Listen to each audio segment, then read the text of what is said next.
Hi hello welcome back to our channel. మరో interesting వీడియోతో మళ్ళీ ముందుకు వచ్చేసాను. నేను మళ్ళీ ఒకసారి ధూళిపేటకి వెళ్దాం అనేసి వచ్చినానమాట. ధూళిపేటలో ఎక్కువ క్వాంటిటీలో ఎక్కువ విగ్రహాలు అయితే తయారైపోయినాయి. ఇప్పుడు ఏంటంటే మెల్లమెల్లగా కొన్ని విగ్రహాలకు పెయింటింగ్ వేసే వర్క్ అయితే స్టార్ట్ అయిపోయిందనమాట. కొన్ని విగ్రహాలకు పెయింటింగ్ కూడా వేసేసారు. ఇంకొంచెం కొంచెం వేసే ఉన్నాయన్నమాట. అండ్ విగ్రహాలు కూడా చాలా ఎక్కువ సంఖ్యలో విగ్రహాలు కూడా తయారైపోయినాయి. చూడండి బ్యాక్గ్రౌండ్ లో కూడా చాలా విగ్రహాలు అయితే ఉన్నాయి మనకు. అండ్ ఇటు సైడ్ చూసుకుంటే కూడా లోపల చాలా విగ్రహాలు సేమ్ ఎక్కువ క్వాంటిటీ. మొన్న మనం వచ్చినప్పుడు అంతగానం లేకుండే, బట్ ఇప్పుడు ఏంటంటే ఎక్కువ క్వాంటిటీలో విగ్రహాలు అయితే తయారైపోయినాయి. ఇంకా చూసుకుంటే మనము విగ్రహాలకు సంబంధించి కొన్ని విగ్రహాలకు కలరింగ్ పెయింటింగ్ వేయడం కూడా స్టార్ట్ అయిపోయింది. ఇప్పుడు మనం బ్యాక్గ్రౌండ్ లో చూసుకుంటే ఒక విగ్రహానికి మంచిగా ఆల్మోస్ట్ మొత్తం కలరింగ్ కూడా వేసేసారు. కొంచెం ఇంకా ఇన్కంప్లీట్ ఉంది, బట్ దానికి సంబంధించి అయితే మొత్తం అయిపోయింది. చూడండి మన కిరీటానికి సంబంధించి కిరీటం మొత్తం బ్లాక్ కలర్ లో, అండ్ పైన వచ్చేసి మనకు రెడ్ కలర్ ఒక ముత్యాన్ని అయితే ఇచ్చారు. అండ్ మొత్తం రెండు వైపుల చెవులకు కూడా pink colour white colour combination లో వచ్చింది. అండ్ తొండం చూసుకుంటే కూడా తొండం మీద కూడా మొత్తం ఆల్మోస్ట్ కంప్లీట్ అయిపోయింది. అండ్ తొండం మీద మనకున్న శివయ్యకు సంబంధించి ఇంకా ఐస్ అండ్ విగ్రహానికి సంబంధించి కళ్ళు కూడా ఇంకా తయారు కాలేదు, బట్ మిగతా మొత్తం పెయింటింగ్ అంతా కంప్లీట్ అయిపోయింది. స్వామివారికి సంబంధించి చేతికి ఉండాల్సిన ఉంగరాలకు కూడా రంగులు వేసేసారు. అండ్ మొత్తం మా మెడలో ఉన్న హారాలకు సంబంధించి అండ్ దండకు సంబంధించి కూడా కలర్ వేసేసారు. అండ్ క్లాతింగ్ కి సంబంధించి కూడా వేసారు. చూసుకుంటే ఇట్లా ధూళిపేటలో కొన్ని విగ్రహాలకు ఆల్మోస్ట్ కలరింగ్ కూడా స్టార్ట్ అయిపోయింది అనమాట. మనం చూసుకుంటే మొత్తం ఎంత బాగా తయారు చేశారు చూడండి. మనం ఒకసారి మొత్తం చూడండి విగ్రహాలు ఎంత బాగుందో. ఇది విగ్రహానికి సంబంధించి చాలా అంటే చాలా బాగుంది చూడ్డానికి అయితే. కిరీటం మీద చూసుకుంటే మనకు త్రిశూలం కూడా వచ్చింది కిరీటానికి సంబంధించి. అండ్ మొత్తం రెండు చేతులకు ఉండాల్సిన చేతులకు కూడా మొత్తం పింక్ కలర్ వైట్ కాంబినేషన్, చెవులకు కూడా అంత మంచి కలరింగ్ ఇచ్చేసారు. అండ్ ఇంకా దీనికి ఫుల్ ప్లెజ్డ్ గా కలర్ వేసే వర్క్ అయితే ఉందన్నమాట, అది కూడా వేస్తారు. అండ్ ఇవే కాకుండా ఇంకా కొన్ని విగ్రహాలు ఉన్నాయి ఇక్కడ దగ్గర, అవి కూడా చూద్దాం ఒకసారి. ఇక్కడ రండి మీరు. అయితే ఈ కలర్ వేసిన పక్కనే ఇంకొక విగ్రహం ఉంది. ఈ విగ్రహాన్ని చూసుకుంటే కూడా స్వామివారు మంచిగా కూర్చొని ఉన్నారు. అండ్ మొత్తం బ్యాక్ డ్రాప్ చూసుకుంటే కొన్ని అవతారాలను అయితే ఇక్కడ మనకు ప్రజెంట్ చేశారు. బ్యాక్ డ్రాప్ కూడా చాలా బాగుంది. అండ్ ఇలాంటి కొన్ని కొత్త మోడల్స్ లో అయితే ఈ ఇయర్స్ అయితే మనకు విగ్రహాలు అయితే కనిపించబోతున్నాయి. ఇక్కడైతే చాలా మంచి మంచి విగ్రహాలు అయితే తయారు చేశారు. అవి కూడా ఒకసారి చూసే ప్రయత్నం చేద్దాం. ఒకసారి లోపలికి వెళ్ళే ప్రయత్నం చేద్దాం. ఇట్రండి మీరు. ఇక్కడ చూసుకుంటే చూడండి ఎంత బాగుందో ఈ విగ్రహం. చూసుకుంటే కూడా ఈ విగ్రహం కూడా మనకు శివయ్య థీమ్ తో ఉందన్నమాట. అండ్ శివయ్య పక్కనే శ్రీరాముడు. అండ్ చాలా బాగుంది విగ్రహం. కొంచెం క్రాస్ గా కూర్చున్నాడు స్వామివారు. అండ్ బ్యాక్ డ్రాప్ వచ్చేసి మనకు అయోధ్య థీమ్ లో ఇచ్చారు. కింద స్వామివారు కూర్చుంది కూడా చూస్తే ఒకసారి మనకు అర్థమవుతుంది. స్వామివారికి జటాయుధం ఇచ్చారు. పైన వచ్చేసి మొత్తం నాగపాములు నాగపడగలతో ఉంది. అండ్ శ్రీరామాయణ ఇచ్చారు. దీనికంతా కలరింగ్ చేస్తే ఇంకా చాలా మంచి లుక్ అయితే వస్తుంది. సో ఇలాంటి కొత్త కొత్త విగ్రహాలు అయితే మనకి ఇక్కడ కనిపించాయి. అయితే ధూళిపేటలో చాలా కొత్త కొత్త మోడల్ విగ్రహాలు అయితే తయారు చేస్తూ ఉంటారు. అవే కాకుండా చాలా మంచి మోడల్స్ లో విగ్రహాలు ఉంటాయి ఇక్కడ. చూడడానికైతే అసలు ఈసారి సూపర్ విగ్రహాలు అయితే తయారైపోతున్నాయి.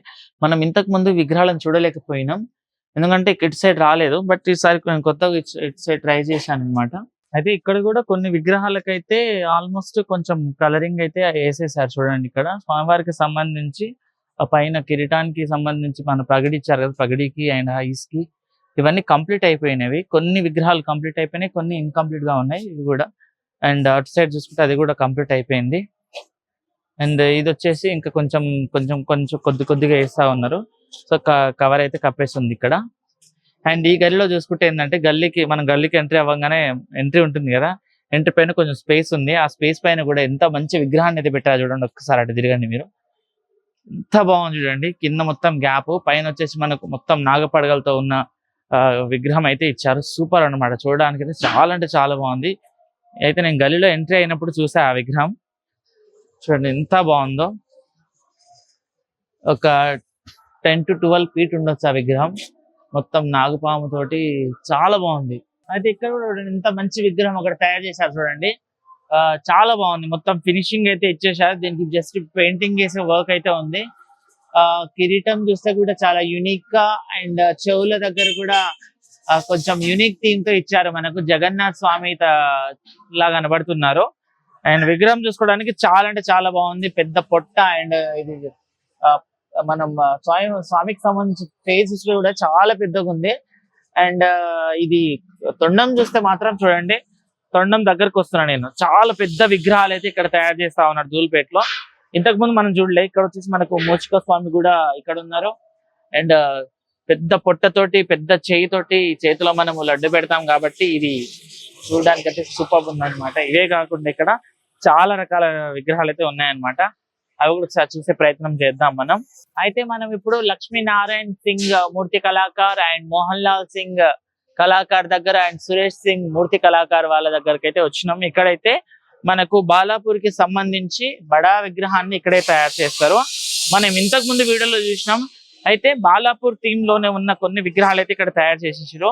ఇక్కడ చూడండి మన లక్ష్మీనారాయణ సింగ్ కళాకార్ వాళ్ళ షెడ్ అన్నమాట. ఈ షెడ్ లో అయితే చాలా డిఫరెంట్ స్టైల్లో విగ్రహాలు తయారు చేస్తారు. ఇప్పుడు విగ్రహం ఇక్కడ తయారైపోయింది కదా, దీన్ని వేరే షెడ్ కి అయితే తరలిస్తా ఉన్నారనమాట. ఇలా కింద బండ్ల మీద కట్టేసి ఇక్కడ నుంచి తీసుకెళ్తా ఉంటారు. సో విగ్రహం చూడడానికి అయితే చాలా బాగుంది. శివయ్య అండ్ మనకు సింహం ఇచ్చారు అండ్ స్వామివారు అయితే కూర్చొని ఉన్నారు గణపయ్య. సో ఇలాంటి మంచి మంచి డిఫరెంట్ థీమ్స్ తోటి అయితే ఇక్కడ విగ్రహాలు తయారైపోతా ఉన్నాయి. అండ్ ఇప్పుడు వేరే షెడ్ కి తీసుకుపోయి ఏం చేస్తారంటే దీనికి సంబంధించి మొత్తం కలరింగ్ చేయడం వర్క్ అయితే స్టార్ట్ అవుతుంది ఇప్పుడు సంబంధించి. సో కళాకారులు కూడా ఇక్కడ తయారు చేసిన విగ్రహాలను ఈ బండ్ల మీద కట్టుకొని బయటికి అయితే తీసుకెళ్లిపోతారు, వేరే షెడ్ కి తీసుకెళ్తారు అనమాట. అటు తీసుకెళ్లేసి దీనికి సంబంధించి మొత్తం పెయింటింగ్ వర్క్ అయితే చేస్తారు. సో ఒక విగ్రహాన్ని ఇట్లా బయటికి తేవాలంటే ఎంత కష్టం ఉంటుందో చూడండి. సో ఇంత కష్టపడిన తర్వాతనే ఆ విగ్రహం అనేది బయటికి వస్తుంది.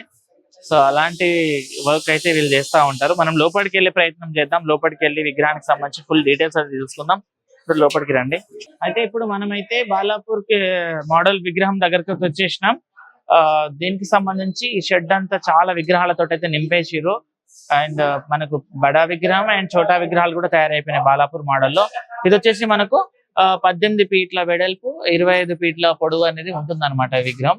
సో దీనికి సంబంధించి విగ్రహం అంతా కంప్లీట్ అయిపోయింది. దీనికి సంబంధించి ఇంకొక 1-2 రోజుల్లో కలరింగ్ అయితే స్టార్ట్ అవుతుందంట. ఎందుకంటే దానికి సంబంధించి మొత్తం షెడ్ అయితే క్లియర్ చేస్తా ఉన్నారు. చిన్న చిన్న విగ్రహాలను కూడా ఇక్కడ బ్యాక్గ్రౌండ్ లో చూసుకుంటే చాలా విగ్రహాలు ఉన్నాయి. దీనికి సంబంధించి కూడా మొత్తం వేరే షెడ్ కి మార్చడం వర్క్స్ అయితే నడుస్తా ఉన్నాయి. మనం ఇంతకు ముందు చూసాం బాలాపూర్ కి సంబంధించిన విగ్రహం. సో ఇంకొక 2-3 డేస్ లో రంగులు వేయడం కూడా స్టార్ట్ అవుతుంది. ఎందుకంటే ఇంకొక 2 మంత్స్ ఉంది మనకు పండుగ కాబట్టి. విగ్రహాలు అయితే ఆల్మోస్ట్ తయారైపోయినాయి. వీటికి రంగులు వేసే వర్క్ అయితే పెండింగ్ ఉంది. సో చూడండి ఎంత మంచి విగ్రహాలు ఉన్నాయి మనకు. దీనికి సంబంధించి మనం ఫుల్ డీటెయిల్స్ అయితే ముందు వీడియోలో చూసాము. సో ఇప్పటికైతే మళ్ళీ ఒకసారి చూద్దామని వచ్చిన నేను. సో ఇంకొక 2-3 రోజుల్లో కలరింగ్ స్టార్ట్ అవుతుంది అని చెప్పేసి అంటున్నారు. సో మనకు బాలాపూర్ మోడల్ విగ్రహం చూసుకుంటే ఎట్లా అంటే మనకు అవతల సైడ్ ఇతల సైడ్ 2 ముషిక వాహనం అండ్ ముషిక వాహనం పైన ఏనుగు తొండం మీద 2 చేతుల్లోటి బ్యాక్గ్రౌండ్ లో మనకు ఫైర్ థీమ్ తోటి అవుట్ సైడ్ త్రిశూలం, ఇటు సైడ్ మనకైతే గద ఇచ్చారు. సో దీనికి సంబంధించి ఈ రోజు మనకి ఫినిషింగ్ వైట్ కలర్ అయితే స్టార్ట్ అవుతుందంట. సో కళాకారులు కూడా మొత్తం హడావిడిగా ఉన్నారు. మనం బ్యాక్గ్రౌండ్ లో చూసుకుంటే కూడా అందరు ఇక్కడ తయారు చేసే కళాకారులు అయితే హడావిడిగా ఏం వర్క్ చేయాలి ఏందనేసి మొత్తం క్లీనింగ్ ప్రాసెస్ లో అయితే ఉన్నారు. మొత్తం షెడ్ అంతా విగ్రహాలతో నిండిపోయింది. అండ్ ఇంకొక 2 రోజులు దీనికి సంబంధించి కలరింగ్ కూడా స్టార్ట్ అయిపోతుంది. కలర్ కూడా వేసి వర్క్ స్టార్ట్ అయిపోతుంది అనమాట. కలరింగ్ చేసినాక ఒకసారి మళ్ళీ వచ్చే ప్రయత్నం చేద్దాం. అంతవరకు అయితే మనము అప్డేట్ తోటే ఉంటాం అన్నమాట. అయితే మొత్తం విగ్రహాలకు సంబంధించి ఆల్మోస్ట్ అన్ని విగ్రహాలు ఇక్కడ తయారైపోయినాయి. కాబట్టి ఇవి ఏం చేస్తారంటే ఇక్కడ నుంచి వేరే షెడ్ కి చేంజ్ చేస్తారనమాట. చూడండి ఇక్కడ మొత్తం కిందంతా ఇవన్నీ వేసారు కదా, దీంతో లాక్కొని బయటికి తీసుకెళ్తారు అనమాట. బయటికి తీసుకెళ్లి వేరే షెడ్ తీసుకెళ్లి దీనికి మొత్తం పెయింటింగ్ సంథింగ్ వర్క్స్ అయితే స్టార్ట్ చేస్తారు. ఇప్పుడు విగ్రహానికి సంబంధించి వైట్ పెయింటింగ్ అయితే ఇక్కడ కొంచెం కొన్ని పార్ట్లకి అయితే వేసిరు. సో దానికి సంబంధించి మొత్తం కళాకారులు చాలా హడావిడిగా ఉన్నారు. లోపలైతే మనకు లక్ష్మీనారాయణ సింగ్ కళాకారు కూడా ఉన్నారు. వాళ్ళందరూ హడావిడిగా ఉన్నారు.